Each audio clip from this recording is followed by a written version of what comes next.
Ok, dai. Come sta il cappello? Molto bene. Giallo. Ok. È il frame meno interessante che ho fatto in vita mia. Dai, che palle.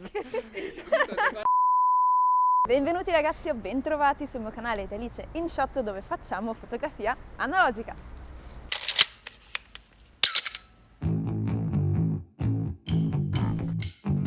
Allora, oggi ragazzi video super interessante perché parleremo di fotografia cinematica. Ho un ospite super speciale per questa serata. Ci siamo conosciuti durante la lettura dei portfolio perché avevo visto le sue foto super cinematiche, super fighe, quindi ci siamo messi in contatto e gli ho proposto di fare questa guida su come fare la fotografia cinematica. Quindi Riccardo, eccolo qua. Ciao, buonasera. Grazie di essere qui e vediamo un po' di fare queste foto cinematiche. Proviamo. Se non ci cacciano via anche da qua. Madonna. Allora, vi abbiamo preparato 10 consigli. Io scatterò con un Portra 800, mentre invece Riccardo scatterà con un Cinestill 800T. Quindi direi andiamo col primo consiglio.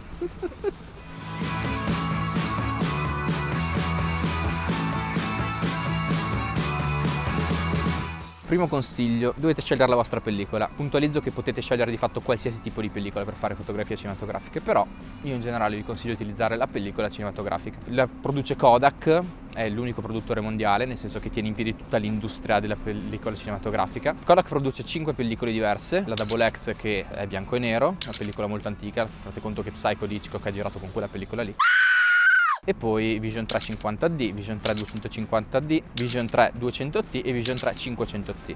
Di fatto Vision 3 e Cinestill, che è la marca più comune per quando si pensa a fotografia cinematografica, sono la stessa cosa. Cinestill compra dei bulk da Kodak, li ribrandizza togliendo il rimjet layer. Che cos'è? È un livello al carbonio che le pellicole cinematografiche hanno sul loro retro per evitare, nel momento in cui la pellicola scorre molto velocemente sulla macchina da presa, di graffiarsi o di avere infiltrazioni di luce strane. Dicevo, Cinestill la rimuove in anticipo e è possibile svilupparle con il processo C41 classico, mentre invece per quanto riguarda le pellicole cinematografiche si tende a svilupparle, anzi è obbligatorio svilupparle in ECN2, processo fatto apposta per questo tipo di pellicole.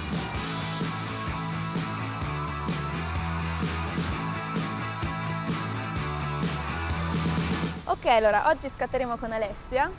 Ecco Alessia, l'abbiamo fatta vestire un po' lucida appunto apposta per questo set. Sei? Sì, Stiamo. fa freddo.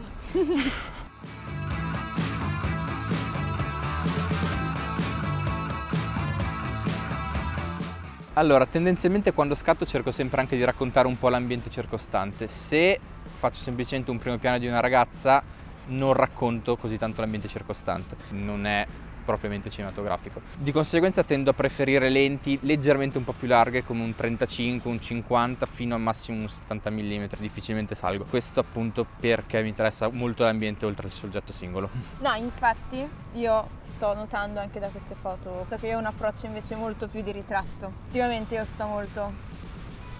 Oddio, sì.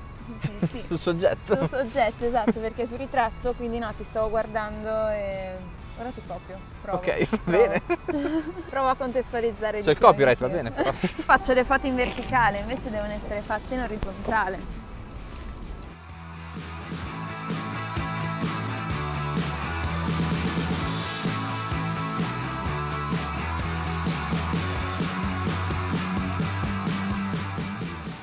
Un altro consiglio che mi sento di dare è di non pensare quando fate un'immagine, la singola immagine, ma di contestualizzarvi un microfilm, un microvideo nella vostra testa. Io tendo a fare così, tendo a pensare che quell'immagine potrebbe essere semplicemente un frame di quel microvideo. Carino col rosso negli occhiali, cazzo. Io ho scattata a un 200° questa. Ma no, è vero, pazzesco. Sai di cosa sa la gelatina? Sa di Scooby-Doo. È presente? Sì, il I cane. cosi. La definizione non è la cosa più importante, nel senso che io ad esempio tendo a scattare soprattutto con pellicole veloci, anche in situazioni che non lo richiedono prettamente, anche di giorno con un 400. Un'altra cosa che toglie un po' di definizione all'immagine, ma in realtà ci guadagnate poi dopo in cinematograficità, se si può dire, è il filtro Promist che Alice ha montato lì. Ne abbiamo due. Sono dei filtri fondamentalmente che creano un po' di alone intorno alle luci, ammorbidiscono un po' l'immagine, eccetera, eccetera, fanno un po' di cose fighe. Io vi consiglio di comprare quelli Tiffen perché sono gli unici decenti insieme ai Cinebloom. I Cinebloom sono guardabili comunque. Se no, se siete in bolletta, un buon trucchetto è prendere un filtro UV da 10 euro, sforzarci intorno un po' di lacca a quanto vi serve e non toccarlo mai più perché sennò vengono le ditate. Ho una domanda. L'alone attorno alla luce Ok? che fa il Cinestill, col Promise, quell'alone, che cosa gli succede? Niente. Rimane un po' di rossastro, però viene un po' meno definito sicuramente. Sì, allora questo qua che hai tu è un ottavo, quindi comunque un po' ti lo mantiene il rosso. Io sono su un quarto, di conseguenza è ancora più alonato. Ci sono anche da un mezzo e anche da un intero. Io un intero non l'ho mai visto, da un mezzo sembra di vedere Barbara D'Urso se lo scattate senza le luci esterne artificiali. Barbara D'Urso? Barbara D'Urso. Vecchia.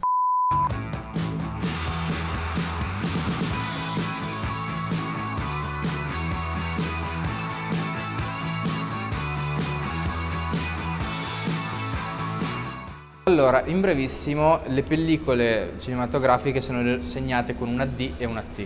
Cosa sta? La D sta per daylight, ovvero col bilanciamento a 5600 Kelvin, mentre invece la T sta per tungsteno, cioè a 3200 Kelvin. Sostanzialmente è una pellicola pensata inizialmente per quando il cinema si faceva ancora utilizzando fortemente le luci a tungsteno, cosa che non è più così.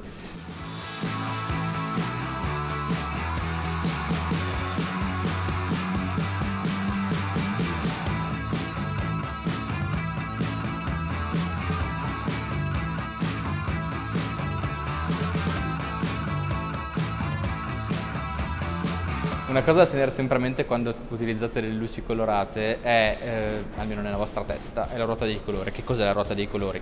È tutti i colori dello spettro visibile messi in forma di cerchio in modo che l'ultimo tocchi col primo. Questa ruota dei colori è utile per visualizzare le armonie che esistono tra i colori. Ne esistono parecchie, principalmente vi ritroverete a lavorare con colori adiacenti, con triadi di colori che stanno bene insieme, oppure colori complementari, si sente spesso dire. Insomma, ci sono tanti colori che stanno bene l'uno con l'altro, ma anche tanti che non stanno bene l'uno con l'altro e che sono dissonanti tra di loro. Quando vi trovate invece a lavorare con un ambiente che ha una dominante molto preponderante, io vi consiglio di lavorare con una luce colorata che matchi con l'ambiente che andate a fotografare.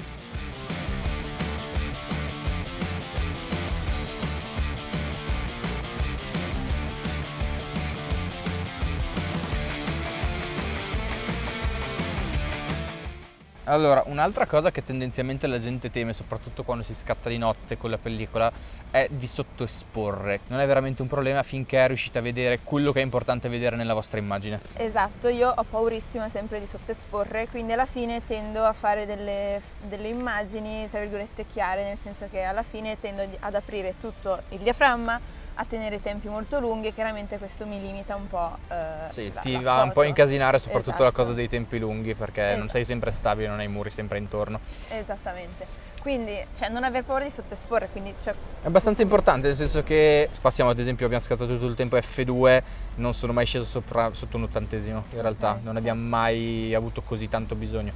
dici non è importante vedere il soggetto bene, ma è importante vedere la situazione perché Sì, stai facendo un frame. Mio film, esatto, è una luce di taglio che magari ti nasconde anche completamente il volto del soggetto e non è sempre un problema nel momento in cui ad esempio è una cosa voluta e ricercata, a volte il volto del soggetto può essere anche nascosto.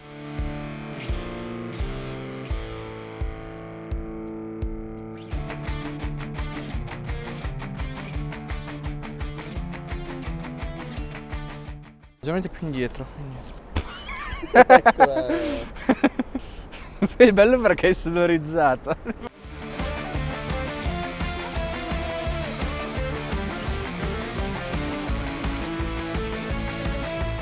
Un buon trucchettino per rendere un po' più cinematiche e cinematografiche le vostre foto è cambiare l'aspect ratio. Cosa significa? Cambiare il classico frame 2/3 del 35 mm e renderlo un pochettino più stretto. Rendere un pochettino più stretto perché? Perché si avvicinano maggiormente all'immaginario cinematografico comune che vede lo schermo 16 noni come standard attuale per la televisione e il classico 2.35:1 dell'anamorfico del cinema delle grandi produzioni di Hollywood. Questo cosa significa? Che prima, quando voi state componendo lo scatto, può essere utile immaginarselo già come sarebbe con una composizione leggermente diversa, con appunto un frame un po' più lungo.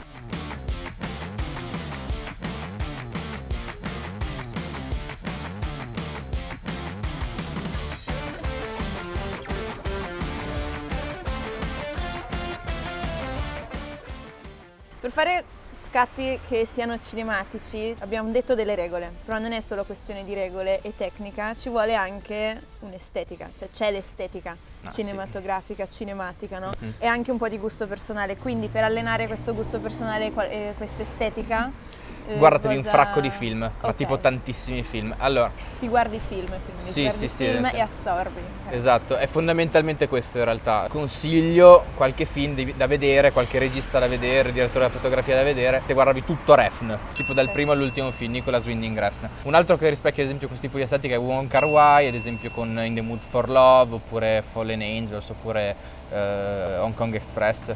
Un altro che potreste andare a vedere come regista, ad esempio, se volete andare un pochettino più indietro nella storia del cinema, è Kurosawa, che ha praticamente creato quella che è l'immagine cinematografica moderna da quel punto di vista lì, o comunque molti sono ispirati a lui. Oppure, per parlare di nuova Hollywood, non so, c'è Scorsese, c'è Coppola, qualsiasi cosa. E poi se volete andarvi a cercare cose un po' più italiane, un po' più particolari, io consiglio sempre Bertolucci, perché tutto il suo lavoro con Storaro, che è il direttore della fotografia che ha diretto ad esempio Il Conformista o Ultimo Tango a Parigi, è roba incredibile.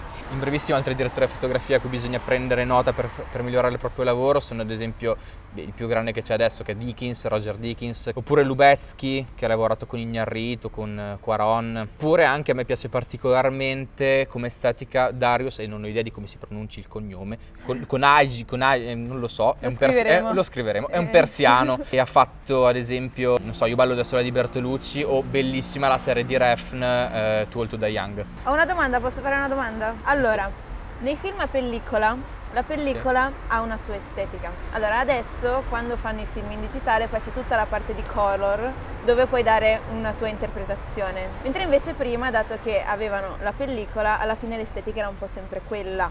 Quindi i registi vecchi erano un po' limitati o comunque un po' incatenati a quell'estetica, e oggi invece i registi digitali hanno molta più creatività, molta più possibilità, oppure no? Beh, sicuramente oggi si hanno più possibilità dal punto di vista di post-produzione. Tutt'oggi molti registi girano ancora su pellicola, c'è proprio stato il Kodak New Deal che ha permesso la sopravvivenza della pellicola cinematografica, perché esistono dei registi che ancora ci girano, al di là del solito Tarantino ce ne sono tanti altri. Però appunto la post-produzione è completamente digitale. Un tempo non esisteva e quindi si inventavano delle tecniche di stampa della pellicola piuttosto che di sviluppo della pellicola per andare a cambiare quelli che erano gli aspetti propri di quell'estetica lì. Difficilmente si teneva la pellicola così com'era, si andava comunque sempre a un po' color correggere, ma era tutta una roba molto più analogica sicuramente. Va bene ragazzi, eccoci qua, grazie di aver visto questo video fino a qui. Io ringrazio tantissimo Riccardo di essere venuto fino a qui da Parma per aver fatto questo video, e grazie un sacco per questi consigli che io proverò a seguire senza aver paura della sottoesposizione. No, davvero super preziosi, spero che anche a voi siano serviti e serviranno. Fateci sapere un po' nei commenti qual è il consiglio di cui avrete... aspetta no. La vogliamo rifare? Io non sapevo cosa fare. Fateci sapere nei commenti qual è il consiglio più difficile per voi da seguire. Così, fatecelo sapere. Lui è Riccardo Montanini, lo trovate su Instagram. Voi iscrivetevi al canale se non l'avete ancora fatto, attivando la campanella per tutte le news e tutto quanto. E buono, noi ci vediamo settimana prossima con un nuovo video. Ciao a tutti, grazie. Dai un bacino anche tu. Ok. No, aspetta, fammelo rifare, è veramente terribile. È terribile. Noi ci vediamo settimana prossima con un nuovo video. Ciao a tutti. Dai un bacino anche tu. Se proprio devo. Ciao. Basta. Bella.